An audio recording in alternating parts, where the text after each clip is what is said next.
Buenas tardes, ¿cómo están? Iniciamos un nuevo vivo, como todos los viernes. Hoy viernes 23 de octubre, con nuestras charlas con historia, la charla número 15. Ya han pasado 15 semanas, increíble, desde que empezamos allá, por julio, que parece que pasó un montón de tiempo. Así que bueno, estamos aquí en un encuentro más, espero que estén tomando algo, merendando. Cuéntenos con qué van a acompañar esta charla, que justo vamos a estar hablando con Enzo de un tema, creo yo, tan tradicional como el mate, como el que tengo aquí. Así que bueno, han pasado muchos. Mientras se van conectando les cuento que bueno, este ciclo que hemos empezado, como les decía, hace ya un tiempo, mediados de julio. Hacía frío. Bueno, han pasado muchos invitados dentro de pertenecientes miembros de la asociación, como es el caso del profesor Enzo Guzmán, que va a estar en un ratito con nosotros. Eh, Invitados que han venido también por fuera de la asociación y que queremos seguir invitando. Así que, bueno, esperemos que acepten nuestra invitación o nos sugieran ustedes por ahí. Nos pueden sugerir algún tema, algún invitado, ya pensando en el ciclo 2021. Así que, bueno, con esta idea de, como ustedes ya saben, quizás haya nuevos seguidores, así que les cuento que Charlas con Historia es un poco un proyecto de la Asociación Civil Santiagueña de Investigadores en Historia, un proyecto que tiene la buena voluntad y las ganas de difundir, de pensar, repensar la historia, sobre todo la local, la historia de Santiago del Estero sobre todo, y bueno, aspirando también a pensarla desde lo regional. Así que es un poco la idea. Pueden ir viendo también los programas que hemos visto, que hemos estado haciendo, las entrevistas, mejor dicho, que hemos hecho en viernes pasados. ¿Dónde las pueden encontrar? Están en YouTube. Suscríbanse, de paso les digo. ¿Cómo nos encuentran? Con las siglas de la asociación, que es ACSIH Historia. O si no, siempre subimos los programas también, el enlace de YouTube a Facebook, que nos encuentran con el nombre de la asociación, Asociación Civil Santiagueña de Investigadores en Historia. Bueno, dicho esto, lo voy a invitar a Enzo.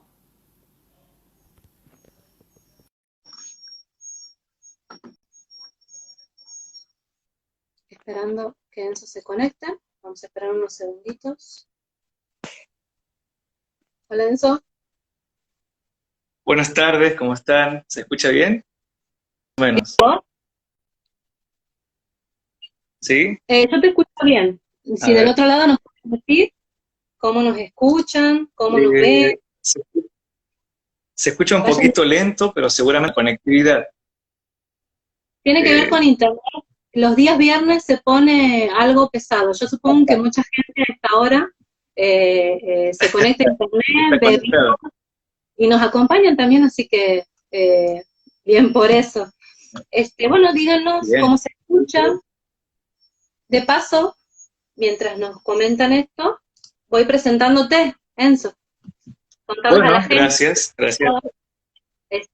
Bueno, ¿quién es Enzo? Primero, él va a estar hablando ahora sobre el folclore en Santiago del Estero, representantes, trayectoria y legado en la primera mitad del siglo XX, 1900 a 1950. Bueno, Enzo Alexander Guzmán, él es profesor en historia, recibido en el ISPP en el 2014, cuyo trabajo final fue el folclore en Santiago del Estero. Bueno, también recibido en la diplomatura superior en Ciencias Sociales, Cultura y Región del NOA por la UNCE, Universidad Nacional de Santiago del Estero. Estudiante avanzado en etapa de tesis en la licenciatura en Historia, también de la Universidad Nacional de Santiago del Estero, con varias publicaciones en la revista Fundación Cultural, en Historia de las Ideas de Santiago del Estero, en la radio de la Universidad, de la UNCE, participante y exponente en las jornadas de Santiago del Estero y del NOA, en el Paraninfo, en la UNCE.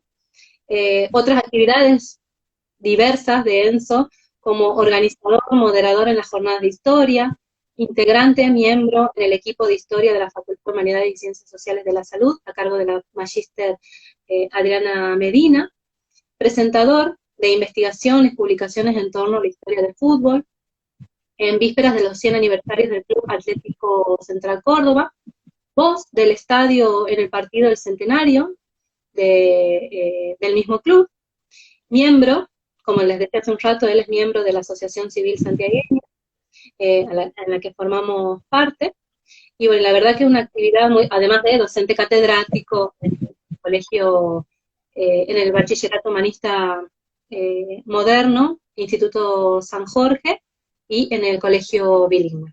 Así que bueno, aquí estamos, Enzo. La verdad, gracias primero decirte, gracias por estar, gracias por el tiempo, porque nosotros venimos una semana hablando, arreglando, que la foto, que el tema, que todo, es todo un trabajo previo, y uno tiene que estar ahí como molestando, entre comillas, y la verdad que agradezco la predisposición para que uno pueda organizar, digamos, la charla. Bien. Bueno, antes que nada, gracias a la asociación por la invitación. Siempre destaco esto, ¿no? Sobre todo con los más chicos, con las más chicas, de la importancia que tiene esto de generar espacios de diálogo, de reflexión, de socialización de lo que uno está investigando en este caso tan particular, digamos, ¿no? Así que bueno, gracias también por eso, gracias a los chicos que se están sumando, tengo 4 colegios, ahí faltaría agregar el Villa del Carmen también, Villa, que son chicos del turno norte, así que también saludos para ellos y para ellas. Saludos para todos ellos. Bueno, Enzo, la verdad que Gracias. tu tema, creo que hay mucha expectativa con respecto a tu tema, es muy atrayente. Se han sumado muchos seguidores por detrás de la publicación, digamos, del flyer. Bueno. Vemos movimiento, ¿se entiende? Entonces, la verdad que bien. Muy contenta. Así que, bueno, que sea muy bueno. Si te parece, comenzamos, Enzo. Bueno, perfecto, Fati. Lo primero que te quería preguntar era, bueno, vos vas a hablar del folclore en Santiago del Estero, pero creo que un eje, un concepto teórico vertebrador es la palabra o el concepto folclore, ¿verdad? Si nos puedes dar, digamos, antes de iniciar, ¿cómo lo conceptualizas vos? Bien. Perfecto. Bueno, antes que nada, la palabra folclore, si nos traducimos hacia el siglo XIX, en realidad surge de la combinación de 2 palabras importantes, ¿no? En el año 1846 hay un antropólogo inglés llamado William John Thoms, es quien unifica la palabra folk, que significa pueblo, y la palabra lore, que significa sabiduría, conocimiento, porque sintió justamente esta necesidad, ¿no?, de representar en una sola palabra lo que sería el conocimiento del pueblo, lo que el pueblo sabe, pero siempre vinculado a lo tradicional, a lo que es típico, ¿sí? Y algo muy parecido también había propuesto von Herder, Alemania, es un antropólogo, es un filósofo prusiano, con la necesidad de remarcar que era para él, durante la Alemania del siglo XVII, siglo XVIII, el pueblo original, ¿no? Este pueblo que para él estaba conformado solamente por el campesino, por la burguesía de pueblo, pequeña todavía, por el pescador, es decir, aquella persona o comunidad que estaba constantemente ligada a la naturaleza y que constantemente estaba reproduciendo, por ejemplo, musicalmente, cuestiones que están vinculadas a las tradiciones, ¿sí?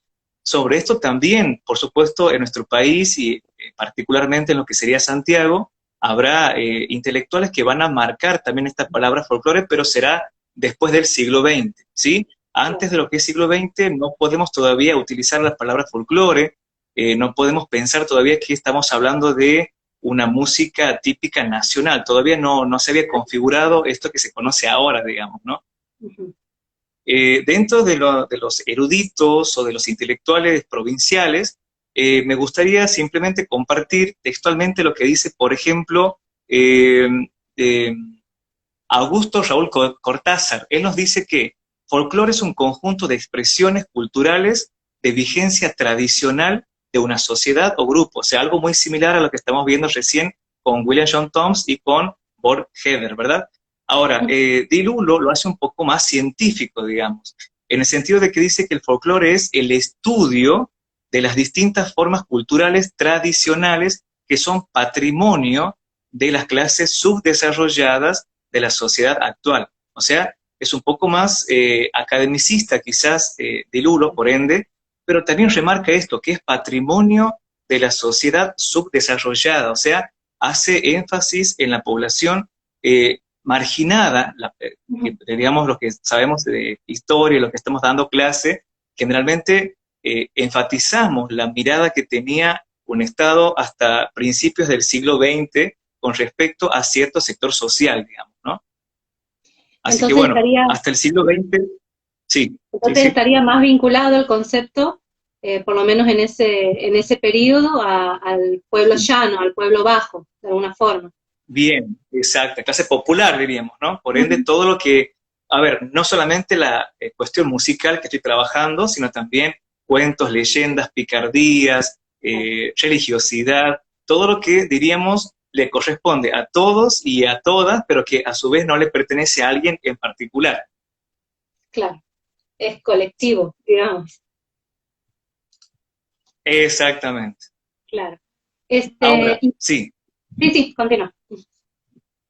No, no, quería básicamente comentar esto, ¿no? Dentro de la cuestión folclórica hay una pequeña diferenciación que nos hace también uno de los autores a los cuales tuve que recurrir y que me pareció interesante, ¿no?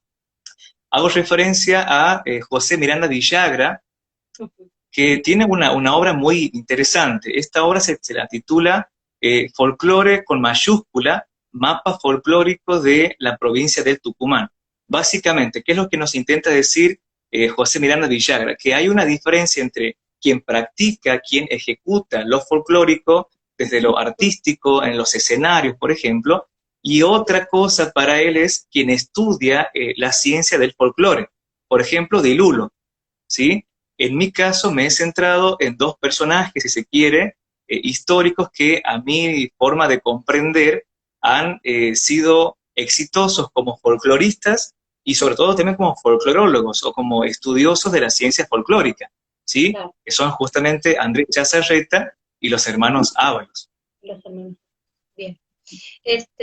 Y pensando un poco, antes de entrar de lleno a esto que vos has estudiado, porque bueno, vos ves la trayectoria y el legado de ambos, digamos, de Chazarreta y de los hermanos Ábalos.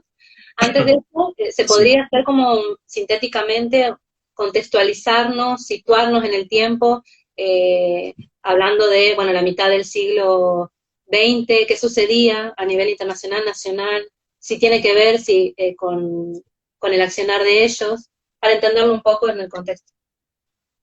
Bien, perfecto. Sobre el siglo XX, creo que lo más significativo es comentar de que ha sido un siglo que ya nos encuentra con avances científicos, tecnológicos, medicinales, y que también han sido utilizados estos conocimientos a veces de manera positiva, si se quiere, como por ejemplo el descubrimiento de ciertas vacunas, y también, lamentablemente, se lo ha utilizado en detrimento de la misma comunidad humana. Por ejemplo, hablar de la Primera y de la Segunda Guerra Mundial, que también están dentro de esta primera mitad, digamos, ¿no?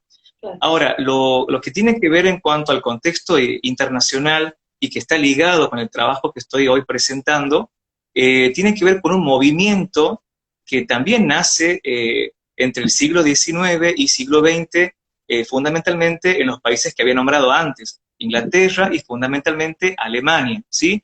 Este movimiento, conocido como el movimiento nacionalista, intentaba justamente resaltar los rasgos típicos o, digamos, enfatizar aún más los valores ancestrales de una manera contestataria a este tipo de revolución que también surgen en este siglo XX, que van a alzar las banderas del socialismo, gremialismo, anarquismo y sobre todo que eran anticlericales. En Argentina pasa algo similar, ¿sí? Sobre todo al inicio del siglo XX, ya cuando estamos con la segunda presidencia de Julio Argentino Roca, vamos a ver que décadas atrás había comenzado a iniciarse una masiva llegada de inmigrantes. ¿sí? Sobre todo españoles, italianos, que también venían con estas ideas de socialismo, revolución, ¿sí? Entonces también en Argentina surge una especie de viraje, o sea, una cosmovisión distinta por parte del Estado a ese sector social particularmente rural, ¿sí? Recordemos que la mirada que tenía antes el Estado, al menos desde 1862 hasta 1880, era negativa y hasta despectiva con respecto a la figura del gaucho, ¿sí? Claro. Ahora, todo lo contrario va a suceder por lo menos a partir del año 1910. El gaucho se va a convertir ahora en esa persona necesaria para enaltecer los valores tradicionales, ¿sí? Por lo tanto, comienzan a surgir dentro de este movimiento nacionalista académicos primeros, podremos llamarlos académicos o intelectuales nacionalistas, conservadores, por supuesto, que también intentan marcarle la diferencia a los inmigrantes, ¿sí? Desde las letras, por ejemplo, Ricardo Rojas también coincide con esto, coincide con que la persona de campo, fundamentalmente ese gaucho, esas paisanas, son las que en su forma de vestir, en su sencillez, en su humildad y fundamentalmente en sus costumbres de danza, música, gastronomía, tenían por excelencia el verdadero baluarte tradicional argentino, diríamos, ¿no? ¿Sí? Ahora, esto que es argentino, que hoy conocemos como el folclore argentino, también es producto de una combinación de por lo menos tres grandes corrientes, ¿no? Tenemos lo autóctono, lo originario, esto que es precolombino, con su particular. Sumado tenemos en una segunda etapa lo colonial, perdón, lo que tiene que ver con los europeos y más específicamente con lo español, ¿sí? Y, por supuesto, no podemos dejar de lado la influencia de una tercera, si se quiere, rama o vía cultural que tiene que ver con los africanos y con las africanas, ¿sí? Porque también van a dejar, a ver, no solamente nos, entre comillas, a los españoles no solamente les servían o les eran útiles en cuanto a lo laboral, sino que también van a tomar, se va a configurar una suerte de hibridación cultural, diríamos, ¿no? Que después esta hibridación o esta mestización cultural hará que surja lo que se conocerá después como el folclore, ¿sí? Por ejemplo, unificando algunos pasos con algunos instrumentos, agregándole ciertos cánticos, cierta impronta, pero también, bueno, por ejemplo, Di Meglio dice que tenemos que ser muy cuidadosos y cuidadosas si por ahí pensamos que lo que sonó a partir de las grabaciones de las primeras décadas del siglo XX es exactamente lo mismo que sonaba antes, ¿sí? O sea, podemos suponer que era algo muy, muy parecido, pero no podemos precisar que exactamente sonaban así, digamos, ¿no? Claro. Por ahí también pensarlo, volviendo un poco a década del 30, más o menos, en paralelo en lo que pasaba en historiografía, historiográficamente, que surge el revisionismo y esta revalorización de, por ejemplo, muy vinculado o de la mano con esto de revalorizar las tradiciones, el interior, la figura del caudillo que es enaltecido en ese momento, entonces como que ahí está muy vinculado en todas las ramas, digamos, del conocimiento y demás, incluso en la historiografía, esta como revalorización del pueblo, de la cultura, de las tradiciones y demás. Popular. Claro. Y ya pensando puntualmente en Andrés Chazarreta, los hermanos Ábalos, ¿qué es lo que vos destacas o qué has descubierto vos en tu investigación con respecto a lo que ellos han hecho en su trayectoria? Bien, sobre Chazarreta he tenido la facilidad o la suerte de poder encontrar mucha información, ¿sí? Creo que fue un poco más reconocido, creo, ¿no? Ahora, sobre los Ábalos pasó algo distinto. Mi trabajo, y fundamentalmente tuve que reconstruir desde la década, o sea, fines de la década del 30, después lo que sería década del 40 y llegando hasta el 50 por lo menos, y me basé fundamentalmente en los periódicos locales, que es lo que me han posibilitado a mí poder obtener ciertos datos, ciertas informaciones que sean destacadas. O sea, lleva tiempo, sinceramente, pero ahí noté un vacío historiográfico, digamos, bastante importante. En cuanto a Chazarreta, por un lado, podemos decir que entre las acciones más destacadas que tiene este famoso patriarca, justamente patriarca porque fue uno de los primeros santiagueños que también se va a ir sumando, se ve contagiado de este movimiento criollista, de esta cruzada nacionalista que intentaba, en cierto modo, evitar que se pierda la cultura popular, porque él estaba notando que en la zona urbana santiagueña había una preferencia notoria a cierto tipo de música, a cierto tipo de personas, digamos, con respecto a otro sector social, digamos, ¿no? Lo que más lo incentiva tiene que ver primero la cuestión familiar, ¿sí? Él ya había nacido dentro de un seno familiar donde había músicos, donde se tocaba piano, guitarra, mandolín, pero fundamentalmente lo que lo va a potenciar en su necesidad de rescatar del olvido al folclore tiene que ver con su desempeño como docente, ¿sí? Se había recibido de maestro y como, digamos, en la etapa en la cual él había, había llevado a cabo esta profesión, que casualmente la hace en el interior santiagueño, ¿sí? Tiene contacto permanente con la gente, con los lugareños, diríamos, ¿no? Mediante ciertas charlas, por supuesto, comienza él a observar y a darse cuenta que es importante que lo que está viendo, lo que está escuchando, lo que está compartiendo, tiene que patentarlo, tiene que escribirlo, pero, o sea, tenemos ahí como una primera etapa, tratar de plasmar, patentar por escrito alguna canción, por ejemplo, Samba de Vargas, ¿sí? El Pala Pala Pulpero, por ejemplo, por nombrar algunas simplemente. El segundo paso sería también fundamental, que es la de dar a conocer, o sea, publicitar esto, que solamente se lo conocía en la zona de la campaña santiagueña, diríamos, ¿no? Ahora, no les era muy fácil esto de publicitar, de dar a conocer. Son muy pocos los lugares en Santiago, por lo menos hasta el año 1820, que le van a permitir a Chazarreta demostrar lo que él había conocido en el campo y, por supuesto, plasmarlo, ¿sí? No lo hace solo, él lo hará mediante la conformación de una compañía llamada Compañía de Arte Nativo, bastante inclusiva para la época porque había hombres, había mujeres, y no eran obligatoriamente gente música profesional, digamos, ¿no? O sea, era gente que, como uno dice, tocaba de oído, gente que tenía, a pesar de su mayoría, de su edad, digamos, considerable, tenía mucha predisposición y tenían también otra particularidad, ¿no? Esto de mostrarse musicalmente por un lado, pero también acompañarlo con cierta escenografía, vestidos como paisanos, vestidos como gauchos, y demostrar en los escenarios lo que significaba el verdadero baluarte argentino, diríamos, ¿no? Ahora, esto decía que le va a costar mucho, porque, por ejemplo, había intentado presentarse con su compañía de arte nativo en el Teatro 25 de Mayo, que sería hasta el día de hoy nuestro máximo coliseo, ¿sí?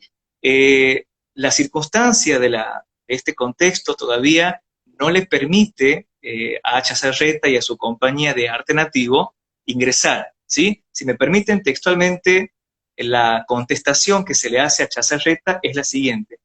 El Poder Ejecutivo de la provincia, bueno, aquí estamos. Esto nos comunica el diario Liberal, ¿sí? Hacia el año 1911, ¿sí? Todavía estamos en la primera década del siglo XX. El Poder Ejecutivo de la provincia no ha hecho lugar a la solicitud del señor Andrés Chazarreta pidiendo se le conceda el Teatro 25 de Mayo para el debut de la compañía que ha organizado, manifestando que dicho coliseo está destinado para que actúen las compañías de primer orden solamente.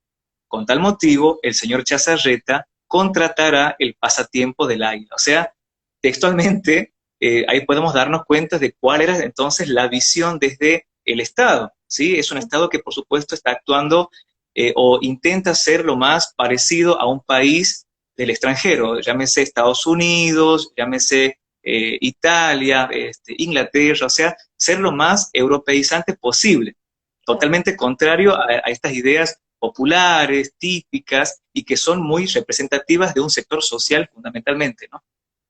Claro. Ahora, sí. No, por ahí pensarlo también desde el lado como la cultura cuando quiere tomar el cambio, siempre hay como ciertas resistencias, y que haya tenido las Sí, sí. resistencias justo en su lugar de origen es un poco curioso, pero bueno, también entendiéndolo Bien, desde el contexto donde estamos parados.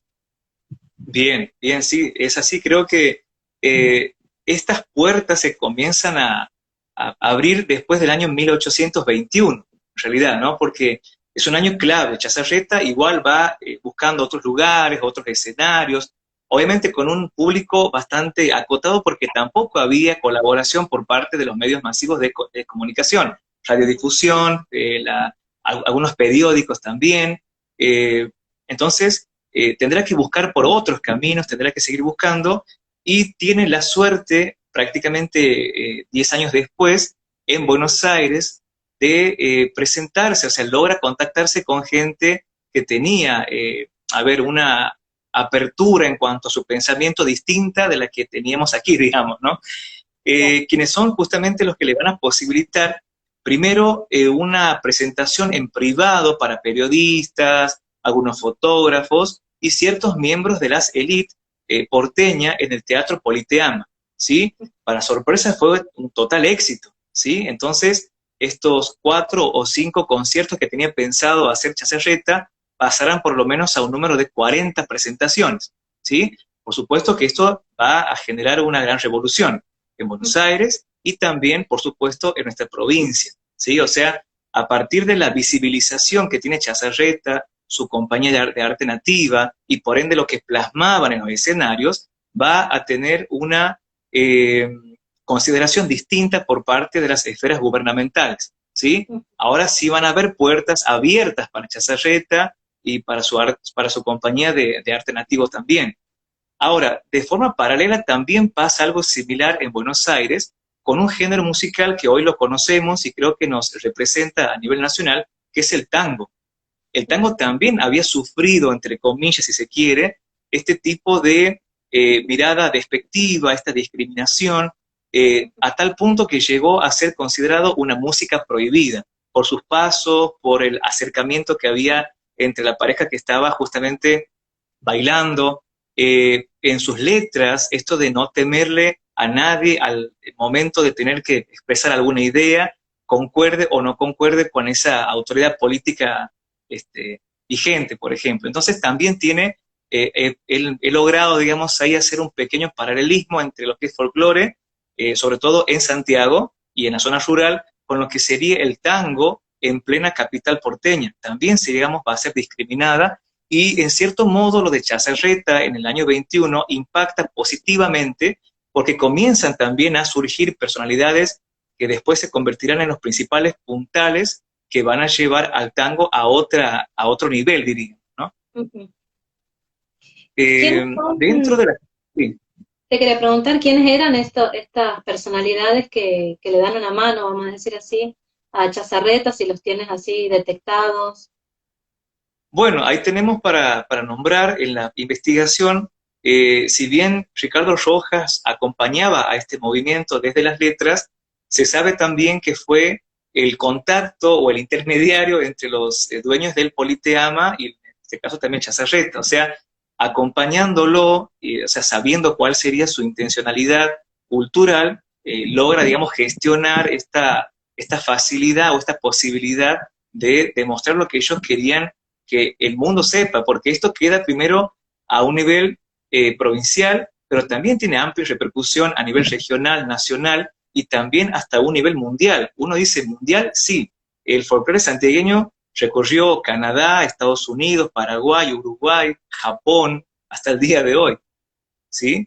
Dentro de la compañía de arte nativo, pero sobre todo en esta compañía para los más pequeños, diríamos, casualmente aparecen dos grandes figuras que también las quería nombrar, digamos, ¿no? Uno es Víctor Manuel, más conocido como Vitillo, ¿sí? Que fue hasta el año pasado la cara visible o a quien por su carisma hemos conocido quizás un poco más dentro de lo que sería este conjunto conocido como los hermanos Ábalos, ¿sí? Y su otro hermano sería Machaco, o sea, se lo conocía como Machaco, que sería el hermano menor.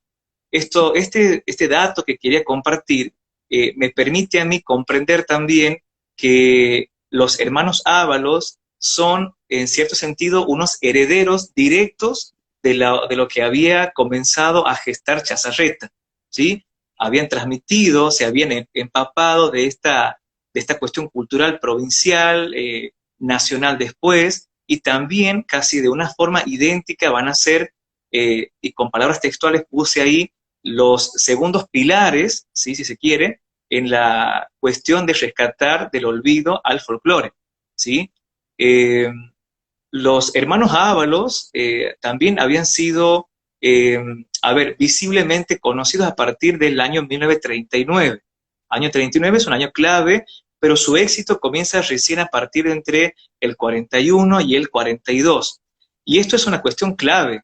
El folclore también, entre comillas, tendría que competir con otros ritmos musicales. Este género clásico nunca dejó de mantenerse, si se quiere, ¿no? Pero también vamos a sumarnos a otros ritmos más como los caribeños, ¿sí? Música tropical, que en cierto modo también eran bastante novedosas y que también lograban captar la atención de mucha población. Entonces creo que los hermanos Ábalos logran una revuelta o un segundo momento de rescate del folclore. O sea, van a buscar, por ejemplo, en Buenos Aires, la creación de institutos, de ciertas salas, van a comenzar a profesionalizar esta cuestión del folclore, o sea, no solamente interpretar mediante los escenarios, mediante la coreografía, sino también van a comenzar a transmitir su conocimiento de una forma más bien academicista, ¿sí? Por ejemplo, darán disertaciones en Canadá, viajarán hacia Japón, hacia Brasil, Paraguay, Uruguay. Te pregunto, Enzo, pensando un poco, bueno, el éxito y la llegada que tenían en Buenos Aires y en otros puntos del mundo, en Santiago, ¿qué pasaba? O sea, ¿tuvo de vuelta, le abrieron las puertas? ¿Qué sucedió? Bien, Era del 40 más o menos en Santiago, ¿ya hubo una aceptación? bien, también creo que es muy parecido a lo que había pasado con Chazarreta. Él triunfa en el año 21 y a su regreso en el Parque Aguirre, digamos que lo conocemos comúnmente, se va a generar desde el mismo estado una bienvenida. Es una mega fiesta recibiendo con mucho glamour a Chazarreta, ¿sí? Cuando anteriormente no habían tomado muy con seriedad la propuesta de presentarse con su compañía, digamos, ¿no? Con los Ábalos también pasa esto, o sea, van a tener muchísima difusión, una muy buena recepción popular, diría, o sea, mucha gente comienza a sentirse, identificada con ellos, con lo que hacían, por cómo los transmitían, también es una cuestión ya muy, muy particular, digamos, ¿no? Fundamentalmente ahora vamos a ver mucho más apoyo por parte de los medios de comunicación masiva, fundamentalmente la radiodifusión, digamos, donde constantemente van a comenzar a reproducir canciones suyas y también mediante los periódicos, o sea, titulares muy imponentes, por ejemplo, esto de honrarlos a los hermanos Ábalos por lo que habían hecho, o por ejemplo decir rotundo éxito en Buenos Aires, se disponen a viajar hacia Brasil, o sea, constantemente estaban publicitando a los hermanos Ábalos, ¿sí? Claro. Creo que ha sido un logro bastante importante. Y también surge, ¿no? Por supuesto, como consecuencia positiva de esto, van a surgir dúos y otros grupos más que intentarán también sumarse a esta movida cultural, ¿no? A esta idea de una cruzada criollista o hasta nacionalista, pero no conservadora en el sentido negativo o extremista, sino conservadora de los baluartes o hasta de la moral, diría Ricardo Rojas, que estaban justamente concentrados en el campo, ¿no? O sea, en estas figuras que son el gaucho y la paisana. ¿Y eso se ve reflejado en las letras? ¿Vos haces un análisis de las letras o en ese sentido, digamos, en tu investigación o en ese terreno no? ¿O no entras, No digamos? he ingresado mucho con respecto a esto de analizar su contenido, pero sí tiene la particularidad, por ejemplo, Chazarreta tiene más bien una interpretación musical, pero sin voz generalmente. Sí, Ahora, instrumental. Ajá. quienes, claro, exactamente, ahora lo que sí van a cantar, y creo que lo hacían bastante bien, ¿sí? Son los hermanos Ábalos. Además tienen esta cuestión muy particular, tienen cierta chispa, ¿no? Esto de, entre chacareras, por ejemplo, tirar algún chascarrillo, adivinanzas, un aro aro, o sea, tenían esta llegada distinta quizás. Ahora, don Andrés tenía quizás una cuestión un poco más estructurada, un poco más formal, también vestía con traje, por ejemplo. Los hermanos Ábalos, vamos a ver los que estaban con traje en ciertos conciertos y otras veces tenían más bien una impronta más bien gauchesca, ¿sí? Que, por ejemplo, hoy podemos ver esto en el chaqueño palavecino, en los manceros, que van a mantener esta vestimenta un poco tradicional, digamos, ¿no? Quizás no Claro. tanto en otros conjuntos. Y eso Así que podría, bueno, digamos que desde las letras, sí, no, no, preguntarte un poco si esto ya entramos en el terreno de el legado, de lo que ya bien.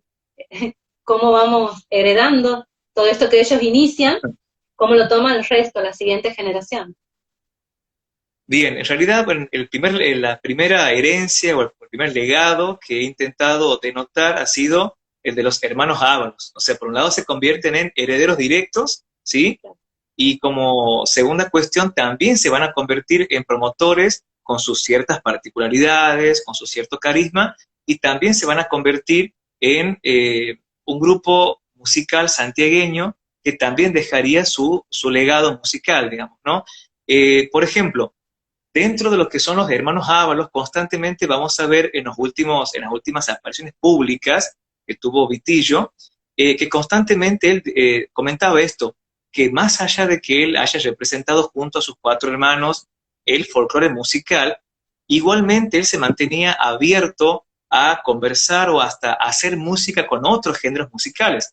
Tocó también con artistas del rock, tocó con músicos tropicales, o sea, decía él que la música no tenía fronteras, pero que cada uno, o sea, también dice esto, no estoy pidiendo, decía él, que dejemos de escuchar o de consumir música foránea, no, pero que no perdamos de vista lo que es propio, lo que es nuestro, ¿sí? Que era importante aprenderlo. Y si me preguntan, digamos, en cuanto a lo que sería su legado, creo que tanto Chazarreta como los hermanos Ábalos en dos momentos, 1910, 11 y sobre todo en la década del 40, han logrado sostener y también esto de revitalizar, o sea, rescatar primero para que no sea olvidado y sobre todo difundirlo aún más. Creo que, por ejemplo, hablar de 1960 con la aparición de los Manceros en el 61, la fuerte incidencia que han tenido hasta el día de hoy los Carabajal en el 67, por ejemplo, también son productos, si se quiere, productos o se han contagiado y se han animado también un poco a imitar o a seguir con estas tradiciones que han sido visibilizadas justamente por Chazarreta primero y después por los hermanos Ábalos, entre otros, por supuesto, ¿no? Argentino Jerez, o sea, desde la cuestión musical he trabajado con Chazarreta y con los Ábalos, pero por supuesto también hay otros autores más, los hermanos Simón en la década del 30, ¿sí? Pero digo, o sea, dentro de lo que he trabajado, he precisado mediante su biografía y mediante las acciones más destacadas de estos dos personajes, diríamos, ¿no? En- Históricos. entonces vos podrías sugerir, por ahí del otro lado interesa, si hay otros puntos que falten investigar, hay algunos vacíos que vos todavía a los que no has llegado y que por ahí sugieres que otras personas por ahí, bueno, se inspiren y Bien. puedan seguir esa línea de investigación que vos ves que falta. ¿Cuál sería para vos? Por ejemplo, estaría bueno, o sea, también hay trabajos que se han basado, por ejemplo, en saber la historia de la chacarera, cuándo nace la samba, si es nuestra o no es nuestra. Hay un trabajo de una ex compañera que se llama Betania Schneider, lamentablemente ya no está, pero ella se había justamente basado en Chazarreta, pero estudiando específicamente sus letras. Un estudio bastante exhaustivo, bastante profundo, es un análisis bastante completo, diríamos, ¿no? Creo que podría sugerir, humildemente hablando, también esto de analizar las letras de los hermanos Ábalos, algo que no hice más que con, digamos, o no con tanta profundidad, digamos, ¿no? Me basé más en la mirada de lo que es el Estado, la sociedad y de los cambios, o sea, cómo los cambios se van dando, pero no sean solos. Siempre, como toda revolución, creo, es necesario movilizarnos, es necesario que un grupo de personas, por lo menos, se anime a decir lo que la mayoría está pensando, pero que por temor no lo hace. Bueno, aquí pasó algo similar, pero desde la cuestión musical, ¿sí? O sea, básicamente fueron los que han deconstruido esa mirada muy despectiva, muy separatista entre un sector social y el otro. Me parece que fundamentalmente tiene que ver también con esto, ¿no? Hasta una cuestión de filosofía de vida, ¿sí? Mantener nuestras raíces y que la gente también comience a sumarse, repito, sin dejar de escuchar o de consumir otro estilo, porque hoy tenemos musicalmente hablando un folclore mucho más joven, hablamos de la incorporación, perdón, de otros instrumentos musicales, pero igualmente o sea, siguen siendo folclore, ¿sí? Entonces Está también buena digamos que... No, decirte que estaba buena esa postura que vos mencionabas hace un rato de no, porque uno tiende por ahí como a estereotipar y decir que la Sí, persona que hace folclore está cerrada en lo suyo y no ve nada más, y sin embargo es todo lo contrario. Eh, Quiere conservar, pero a la vez también abierto o abierta a escuchar otros géneros, exacto. incorporar instrumentos, renovarse, modernizarse, que es un poco lo que podemos oír ahora, y sin dejar, digamos, de lado o menospreciar otros géneros, porque si no sería caer un poco en lo que les pasó en su momento, cuando lo Claro, menospreciaban. exactamente, Sí. exactamente, Entonces, sí, exactamente. respetando todos los géneros. Así que está muy buena esa postura. Quisiera, Gracias, si gracias. hay preguntas, de paso le dejamos Sí, descansar un ratito a Enzo, que has desarrollado tu tema excelentemente bien. Si hay preguntas del otro lado, que les interesa saber, hay gracias. muchos comentarios. Me A gustaría ver, leer algunos para no perder de vista, que han ido comentando varios de los que estaban del otro lado y lo perdí aquí.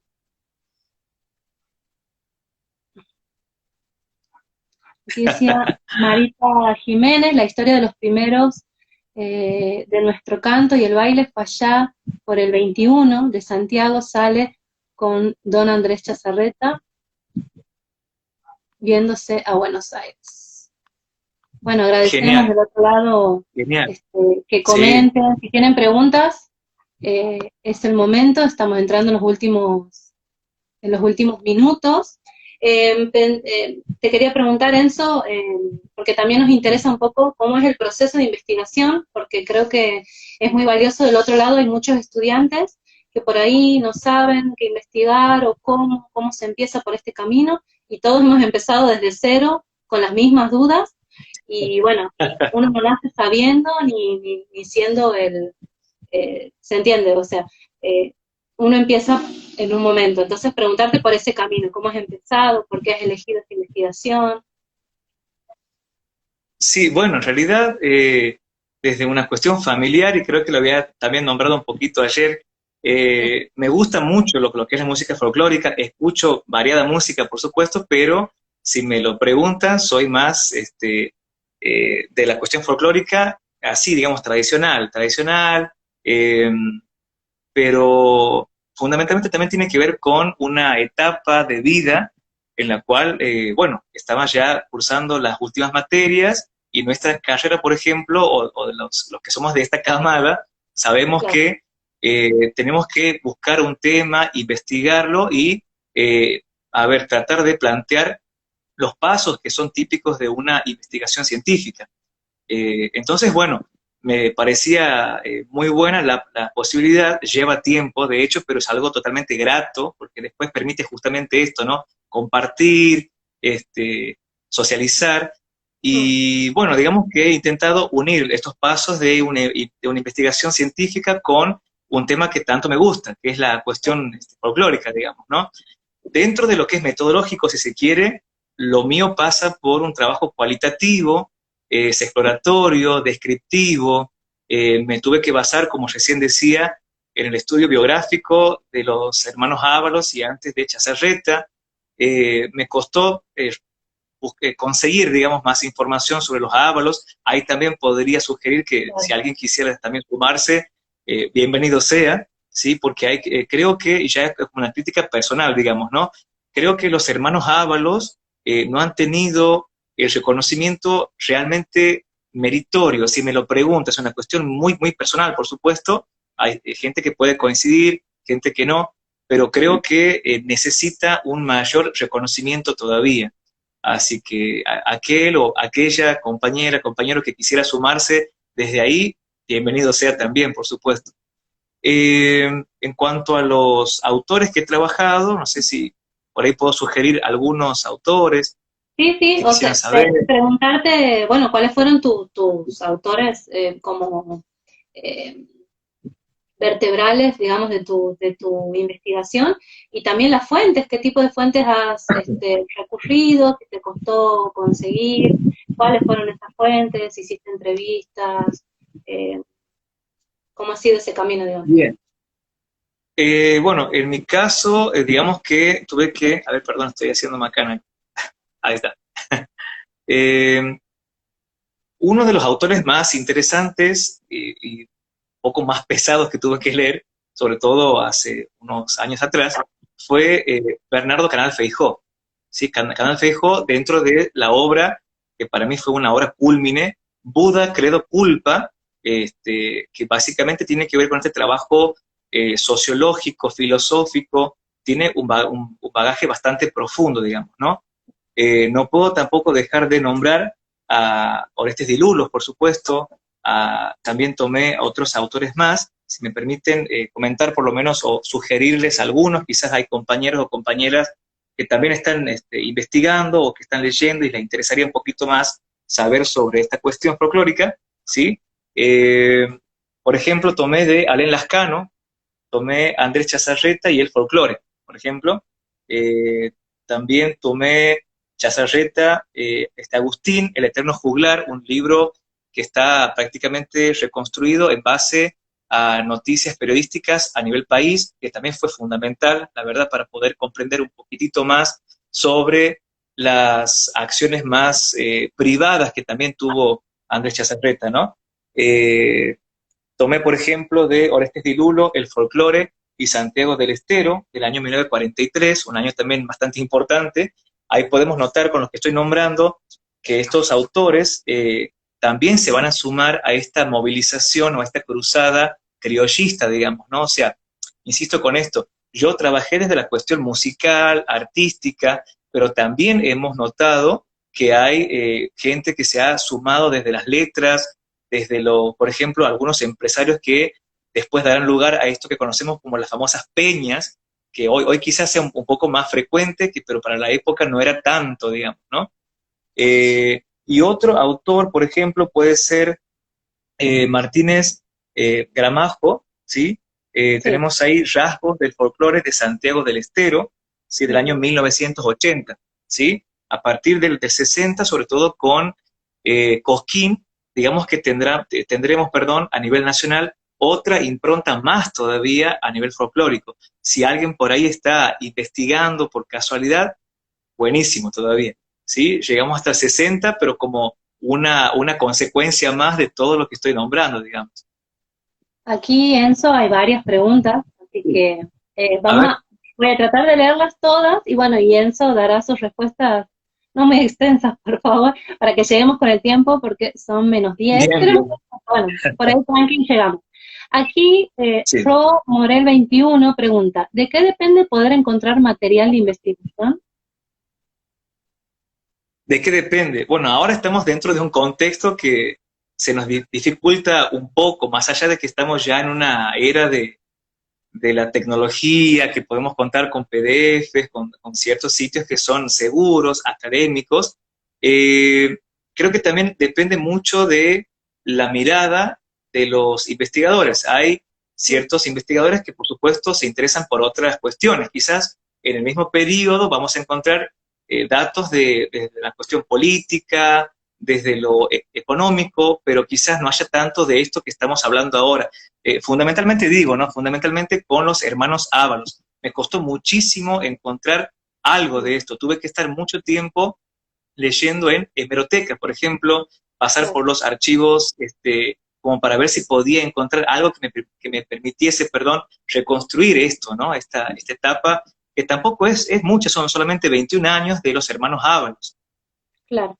Aquí justo, y en relación a Sí. esto que estás contando vos, Carlitos Matar, puede ser, dice, Sí, ¿cuál fue el mayor obstáculo que has enfrentado a la hora del desarrollo de la investigación? Creo que un punto es que has encontrado poco. sí, ¿Hay otro obstáculo? lo complemento, digamos, también con esto, ¿no? Creo que la historia oral también fue muy significativa. Tuve la posibilidad de entrevistarme con Don Meneco Taboada, por ejemplo, que es un cantautor muy conocido, y con su esposa, que ellos estaban a cargo de la biblioteca Raúl Truyenque.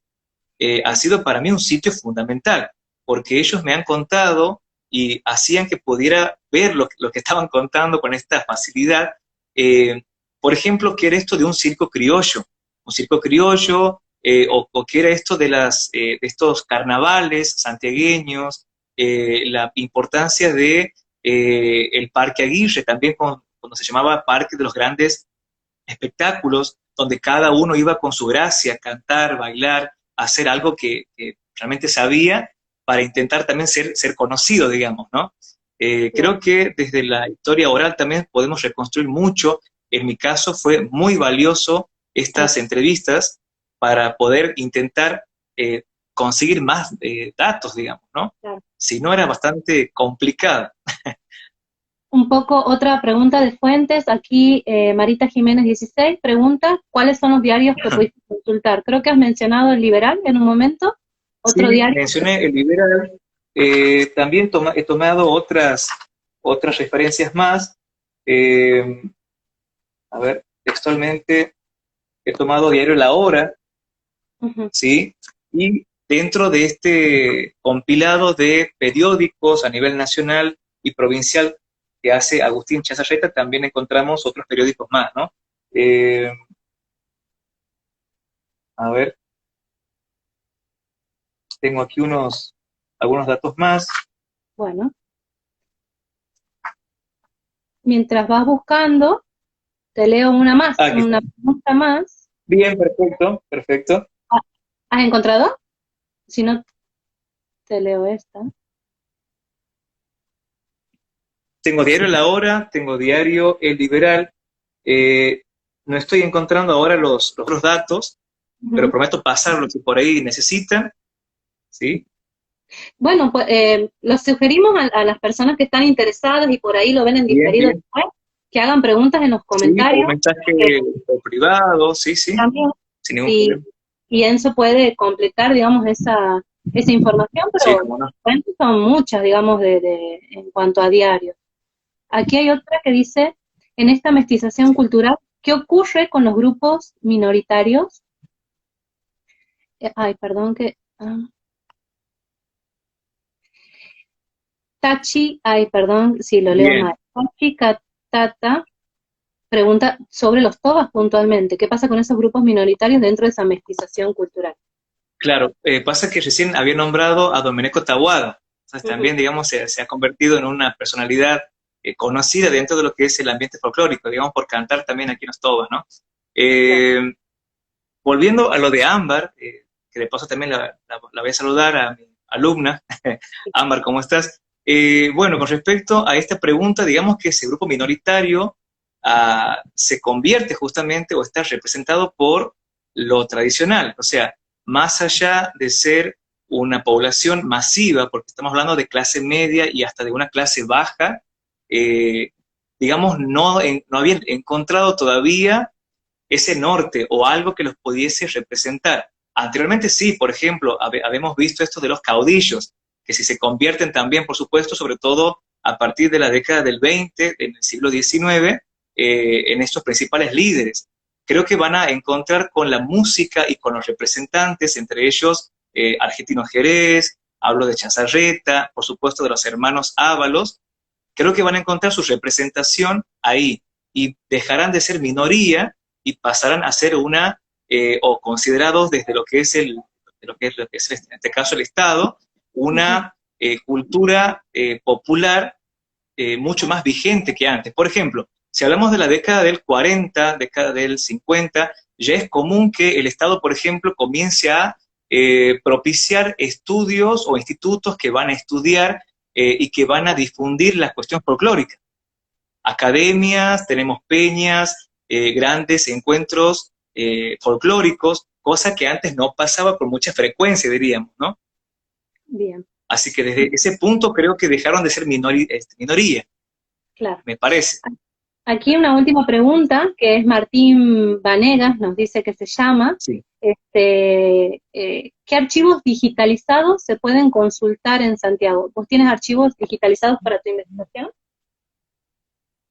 Mi investigación la hice con papel, diríamos, ¿no? En este caso, me basé en bibliotecas, me basé en hemerotecas y me basé también con las entrevistas, o sea, con la historia oral. Pero por supuesto tengo que buscar a partir de ahora, para potencializar mi trabajo en la universidad, sí intentar recurrir a sitios web que sean por supuesto calificados. Claro. Aquí una última pregunta de Memes del Estero. ¿Qué pasaba con ritmos como el chamamé? No sé si vos has hecho como una comparación. Con el tango. Pero el chamamé no... Sí, sí. El chamamé también aparece. Por ejemplo, Di Meglio nos dice que paulatinamente, a partir de 1913 y 14, en Buenos Aires comienzan esporádicamente a sonar canciones del interior. Entre ellas aparece la chacarera, por ejemplo, y también el chamamé. Bien. Bueno, Enzo, estamos entrando en los últimos minutos. La verdad que un vivo muy concurrido, mucha gente. Agradecemos del otro lado que nos estén viendo, que nos hayan acompañado esta hora de charla. La verdad que tu trabajo es muy rico, nos has brindado mucha información, hemos aprendido mucho. Así que, bueno, agradecerte, Enzo. Si quieres dar algunas líneas, algunas conclusiones como para cerrar tu exposición, algo que quieras decirnos. No, bueno, simplemente que sigo viendo, digamos, hasta el día de hoy, en pleno siglo XXI, que este legado al cual hacemos referencia en las preguntas anteriores, aún está vigente, ¿sí? Repito, con ciertas adaptaciones, con ciertas actualizaciones, pero se sigue todavía escuchando folclore. Y creo que, sobre todo en lo que es Santiago, ¿no? Creo que más allá de la cuarentena y demás, seguimos por lo menos escuchando, seguimos comunicándonos, seguimos intentando, recordar esos momentos gratos que hemos compartido entre amigos, entre familiares, donde creo que nunca falta una guitarra, un bombo, alguien que se anime también a cantar. Básicamente eso, y bueno, quizás hasta como un pequeño pedido, que esto siga vigente, digamos, ¿no? Que continúe. Que continúe. Bueno, creo que es lo menos que podemos hacer por Chazarreta, por los hermanos Ábalos y bueno, tantos otros más. Bueno, agradecidos desde la asociación, bueno, vos sos miembro, pero agradecidos del equipo de charlas porque hayas aceptado esta invitación y bueno, de paso los voy a invitar para el viernes que viene, que va a estar el profesor Emanuel Barrientos Horowitz, que va a estar presentando su investigación, Agricultura y colonización en Santiago del Estero, 1890 a 1920, la experiencia agrícola de la colonia judía en Colonia Dora. Así que están invitados para el viernes que viene. Muchas gracias, Enzo, una vez más. No, por favor, gracias a ustedes. Seguramente Bueno. El año que viene te volveremos a invitar y demás. Así que, bueno, gracias del otro lado y nos veremos otra vez el viernes que viene con la charla número 16. Gracias, de verdad. Nos vemos. Chao. Bendiciones, chicos y chicas. Nos vemos, gracias.